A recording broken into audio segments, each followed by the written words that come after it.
All right, last type of audience here. This one's a bit of a bonus and it's really fun. If you are feeling like you just can't narrow in tight enough around a certain group of people, or you've heard the term geofencing and you want to land that, or maybe there's a conference going on or a music festival or some kind of parade or physical event that you can't be present at with your brand, but you want to be there physically with your ads or your content, look no further, my friend. This is going to be fun.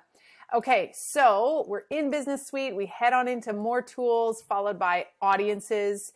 I'm going to, note that I've got my audiences feeling pretty good, but if I filter down to what we call the warms, I can see here that I've got what we're talking about, the micro geo-targeting. I've also got a Geotarget. Let's just start there. So this one is in the area of Banff. And these geo-targeting audiences are all about the pin drop. If you remember in our saved audiences video, the colds, we added locations. And when we do so by city or region, well, not if it's a country or province, it's going to literally deliver the entire province or state or country. But if I do a city or a town, I'm going to be limited in how low or how tight around that radius of that city or town I can go. So, in fact, I can only go within 10 miles. And if you're trying to target a neighborhood, this doesn't help you very much at all. Or maybe just a certain segment of the city or, a region or area or whatever. So that's where we want to go with the pin drop, because the pin drop allows us to go down to 1 mile radius, which is really great. No, I lied. 3 mile radius. 1 mile. Sorry, it's just fooling you there. 1 mile radius. So now we're really tight around a region, much better. However, that's still not helping me target those people that were at that conference that I was not able to afford to set up my booth at, and I want to be there while that conference is running. All right, let's go see what that looks like. Let's get out of our Banff Geotarget where I've been able to narrow in on a 1 mile radius. Oh, I forgot to show you how. It was by dropping a pin. So let's just first cover that since I'm getting too excited here and getting ahead of myself. So let's go to Canmore and I'm going to just narrow this down to that 10 mile radius that I get, and I can see it there. Okay, great. Now I know where Canmore is relative to Banff in case I've forgotten. So I've got it in my sights and I'm going to head on into drop a pin, just like it sounds. Bang, right there around Canmore, and then I can narrow that down to that 1 mile radius around Canmore. And if that's not quite enough, maybe I'm going to head up to 3 miles. So I've got a little bit more. I get Three Sisters Mountain Village in there as well. Perfect. And now I'm up to 43,000 people in my reach if I'm always toggling back up to the top to see how I'm adjusting my audience size. Too big, too small, adjust accordingly. So you get the idea. If I zoom back out, I can see those two pin drops really nicely, and I can just see the latitude, longitude there and know that I've done my job with my pin drop. Now, what if I wanted to also add in Lake Louise? Or maybe this message is really not actually ideal for my Lake Louise peeps, and I want to exclude them. Well, what I can do here is adjust it to exclude that location. So what we're saying is, let's advertise to Banff and Canmore, but absolutely not to, am I just messing that up there with that pin drop not getting tight? It's not wanting me to lower in that radius there. That's right. Okay. I forgot about that. So I can't exclude as tight an area, but either way, you get the idea. Include and exclude, yours to play with. Now, we've got the ability here, additionally, of course, to go in and now further detail with interest, which is important because if I'm running ads about my ski pass sale, I certainly want to target, and I want it to target Banff and Canmore residents, but not Lake Louise because maybe they already know about it. Maybe they're not getting that same deal or they're getting a different set of ads, and I want to make sure they're excluded. I want to also encourage the ads to be shown to people that like skiing, outdoor sports, fitness, physical activity, après ski. So those are what are going to go into my detailed targeting there. And the reason I originally built this audience was because there was a conference going on in Banff that I did not or was not able to attend, or our team was not able to attend. So we built this ad. We said people recently in this location, so not living in at all or traveling in, but people that were recently there. These 4 choices are really important because what it's saying is I have physically declared to Facebook that this is my permanent location, or this is where I live, or it just knows that from my tracking of my activities, and it knows where I call home. But if I was traveling through, it's going off of cell phone pings, the tower pings. You know how they solve true crime mysteries? Same thing. If you were recently in an area, I was driving through Banff on my way to BC, and I can then be targeted with ads in that area or after the fact because, again, the cell phone towers, and it picked up my location in the geo-tracking.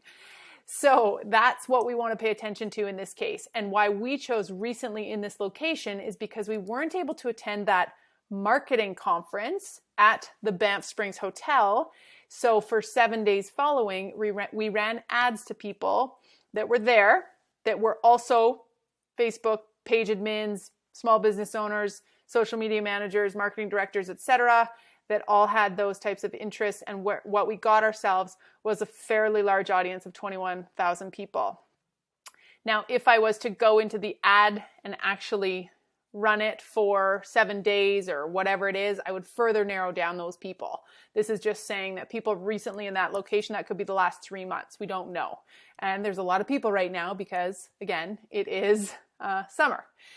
But if I wanted to get more specific and drop that pin right on top of the Banff Springs, stick with me. Let's go check out what that looks like. So I call this the micro Geotarget. We're not just dropping a pin around a 1 mile radius zone for people that were recently in that area. We're going into, in my case, our business model, we're going into universities and colleges, particularly those with digital marketing programs, that vocational kind of college that's offering digital marketing training. And I'm saying, I'm going to run some ads that say, hey, you've learned that textbook knowledge. Now come and learn some real skills, some real world tactical, technical knowledge that's like the how-to stuff that maybe you missed. Okay, maybe I'll rein it in a little bit, not be quite so abrasive or specific, but I will just run ads to say like, you know, let's take your skills to the next level, activate your learning, etc. So I'm working back from what I want my ads messaging to be and who the target is and crafting those together. And then I've got to create an audience in Facebook and Instagram to land that message really effectively. So let's go into, let's do this guy here. So this is Bow Valley College, downtown Calgary, Alberta, close to my place of work, our social school campus, and again, my kind of hometown. And I'm going to go on in there. And I've set this up as this is built as a saved audience, remember, because we're mostly working with kind of stab in the dark factors like geography, gender, interests, behaviors, and age. But I'm calling it a warm because of how specific this targeting is and how powerful it is as a result. So micro Geotarget for a marketing and business crowd aged 18 to 64. What does it look like? All right, let's see. What I've done is I've dropped, if you see the blue pin, it is dropped right around, and it takes some doing. You got to get really, really tight. I know that if you can see it, this building right here is Bow Valley College, downtown Calgary. But it's beside City Hall. It's beside the downtown library. It's got a lot of people coming and going that also like marketing and small business and digital and everything else, all my interests. So what I've had to do after that is it took a little trial and error, but I had to drop in all my exclusionary pins in radii, I think that's the plural of radius, all the way around it until I was able to completely clear out that blue area. Sorry, it's auto zooming on me. There you go. So that I could then say, no, I don't want, and the reason for that is because I can't get it down to a 200 meter radius. Instead, I need to get it to the 1 mile minimum radius and then drop in all those exclusionary pins around it. And what happened was my reach got really tight as a result.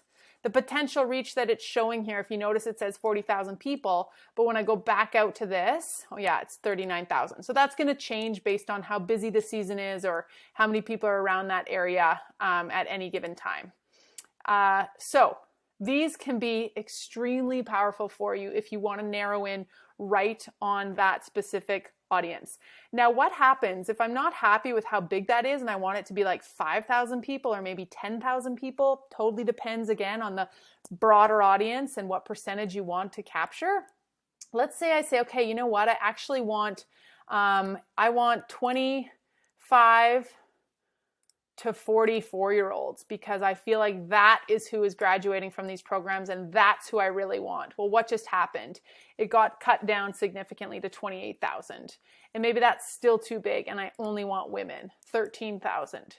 So I can adjust that accordingly. I really like to constantly keep my naming parameters fresh so that, again, at a glance in my Lazy Boost or my ad campaign results or even in Google Analytics, when it shows what ad set, yes, it does, is driving the most traffic to your website, you know exactly what audience that was. So just be mindful of keeping those up to date, and then you can just update it. Or I could save it as new, and that's going to duplicate it for me. That's how we do a duplication of a saved or a cold audience. You just adjust a couple things. Remember those variants or manipulated variables, and then you save it as new. So I hope that helps and I hope it inspires you. Maybe there's a building or a region or a neighborhood in your world that really makes sense to target. Oftentimes universities or training institutions are perfect for this. I did the same thing here at the University of Calgary, and we get really powerful results. And the kind of ads that we would run in this or using this audience would be pretty awareness-based, top of funnel, cold, interest and awareness-based ads. Unless we'd already ran some, got them to our website, turned them into a custom audience, and retargeted them with a hot ad that's about conversion and action. So when we're running awareness audiences to on the cold front, we are usually doing cost per mille, and that is MILLE. I think that's Latin for 1,000. So cost per 1,000 is CPM, not cost per click, which is more about a traffic-based ad. And we can get it down to like $1 or $10 max per 1,000 impressions, which is really good.